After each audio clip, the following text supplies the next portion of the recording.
ঠাকুর, মা, স্বামীজির শ্রীচরণে ভক্তিপূর্ণ প্রণাম জানিয়ে স্বামী গম্ভীরানন্দ রচিত শ্রীরামকৃষ্ণ ভক্তমালিকা থেকে আজকের নিবেদন স্বামী যোগানন্দ। যোগিন তখন বালক হইলেও তাহার যথেষ্ট বংশগৌরববোধ ছিল, তাই কালীবাড়ির খাজানজি প্রভৃতিকে একটা মানুষ বলিয়াই মনে করিতেন না। অতএব সামান্য প্রসাদের জন্য ঠাকুরের এইরূপ দৌড়াদৌড়িকে ভালো চোখে দেখিলেন না। আবার যখন বুঝিলেন যে ঠাকুর পেট রোগা, ওইসব কিছুই খাইতে পারিবেন না, তখন স্থির করিয়া ফেলিলেন, বুঝিয়াছি ঠাকুর হন আর যত বড় লোকই হন, আকরে টানে আর কি। বংশানুক্রমে চালকলা বাঁধা পূজারী ব্রাহ্মণের ঘরে জন্ম নিয়েছেন, সে বংশের গুণ একটু না একটু থাকবে তো, তাই আর কি। এইরূপ সিদ্ধান্ত করিয়া বসিয়া আছেন। এমন সময় ঠাকুর ফিরিয়া আসিলেন এবং তাহাকে লক্ষ্য করিয়া বলিতে লাগিলেন, কি জানিস, রাসমণি দেবতার ভোগ হয়ে সাধু সন্ত ভক্তলোকে প্রসাদ পাবে বলে এতটা বিষয়ে দিয়ে গেছে। এখানে যা প্রসাদী জিনিস আসে সেসব ভক্তেরাই খায়। ঈশ্বরকে জানবে বলে যারা সব এখানে আসে তারাই খায়। এতে রাসমণির যে জন্য দেওয়া তা সার্থক হয়। কিন্তু তারপর ওরা, অর্থাৎ ঠাকুরবাড়ির বামুনেরা যা সব নিয়ে যায় তার কি ওরূপ ব্যবহার হয়? চাল বেচে পয়সা করে, কারু কারু আবার বেশ্যা আছে, ওই সব নিয়ে গিয়ে তাদের খাওয়ায়, এই সব করে। রাসমণির যে জন্য দাম তার কিছু অন্তত সার্থক হবে বলে এত করে ঝগড়া করি। সামান্য একটি ক্ষুদ্র ব্যাপারে এতটা গভীর রহস্য। মুগ্ধ হইয়া যোগেন মহারাজ ভাবিলেন, ঠাকুরকে বোঝা দায়। দক্ষিণেশ্বরে আর একবার ঠাকুরের উপদেশের কার্যকারিতা সম্বন্ধে যোগিনের মনে দারুণ অবিশ্বাস উপস্থিত হইলে ঠাকুরের কৃপায় উহা দূরীভূত হইয়াছিল। স্বামী যোগানন্দ যাহার মতো ইন্দ্রিয়াজিৎ পুরুষ বিরল দেখিয়াছি, দক্ষিণেশ্বরে ঠাকুরকে একদিন ওই প্রশ্ন করেন। তাহার বয়স তখন অল্প, বোধ হয় 14-15 হইবে, এবং অল্প দিনই ঠাকুরের নিকট যাতায়াত করিতেছেন। সে সময় নারায়ণ নামে এক হঠযোগীও দক্ষিণেশ্বরে পঞ্চবটী তলে কুটিরে থাকিয়া নেতি, যৌতি, ধৌতি ইত্যাদি ক্রিয়া দেখাইয়া কাহাকেও কাহাকেও কৌতূহলাকৃষ্ট করিতেছেন। যোগিন স্বামীজি বলিতেন যে তিনিও তাহাদের মধ্যে একজন ছিলেন এবং ওই সকল ক্রিয়া দেখিয়া ভাবিয়াছিলেন, ওই সকল না করিলে বোধহয় কাম যায় না এবং ভগবত দর্শনও হয় না।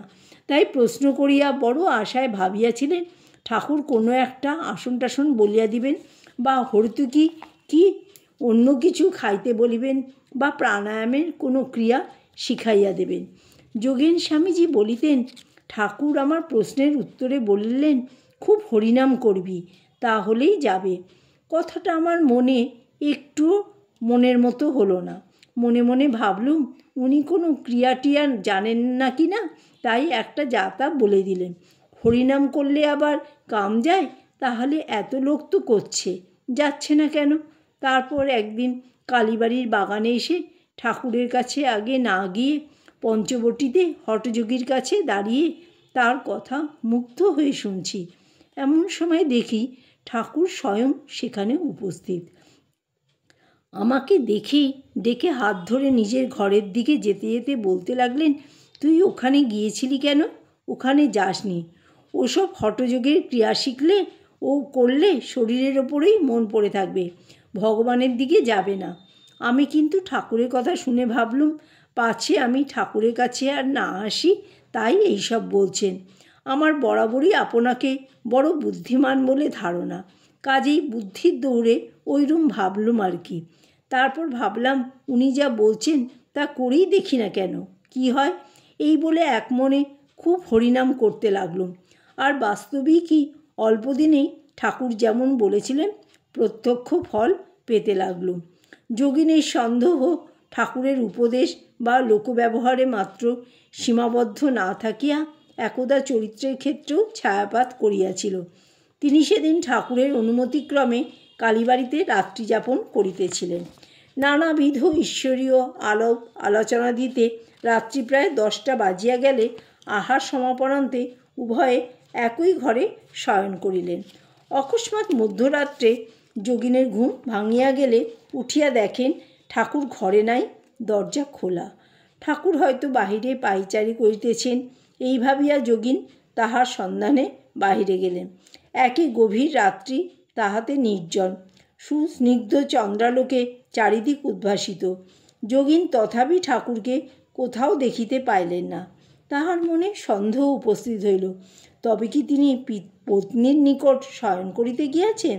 তাহা হইলে মন মুখ এক করিয়া তিনিও কি কাজ করেন না? এই বিষয়ে তিনি পরে বলিয়াছিলেন, ওই চিন্তার উদয়মাত্র সন্দেহ, ভয় প্রভৃতি নানা ভাবের যুগপৎ সমাবেশে এককালে অভিভূত হয়ে পড়লুম। পরে স্থির করলুম নিতান্ত কঠোর এবং রুচিবিরুদ্ধ হলো যা সত্য তা জানতে হবে। অনন্তর নিকটবর্তী এক স্থানে দাঁড়িয়ে নবদখানার দ্বারদেশ লক্ষ্য করতে থাকলুম। কিছুকাল ওরূপ করতে না করতে পঞ্চবটির দিক থেকে চটি জুতার চটপট শব্দ শুনতে পেলুম এবং অবিলম্বে ঠাকুর এসে সম্মুখে দাঁড়ালেন। আমাকে দেখে বললেন, কী রে, তুই এখানে দাঁড়িয়ে আছিস যে? তার উপরে মিথ্যা সন্দেহ করেছি বলে লজ্জা ও ভয়ে জড়সড় হয়ে অধপতনে দাঁড়িয়ে রইলুম। ওই কথার কোনো উত্তর দিতে পারলুম না। ঠাকুর আমার মুখ দেখেই সকল কথা বুঝতে পারলেন এবং অপরাধ গ্রহণ না করে আশ্বাস দিয়ে বললেন, বেশ বেশ, সাধুকে দিনে দেখবি, রাত্রে দেখবি, তবে বিশ্বাস করবি। ঠাকুর পরীক্ষায় উত্তীর্ণ হইলেন।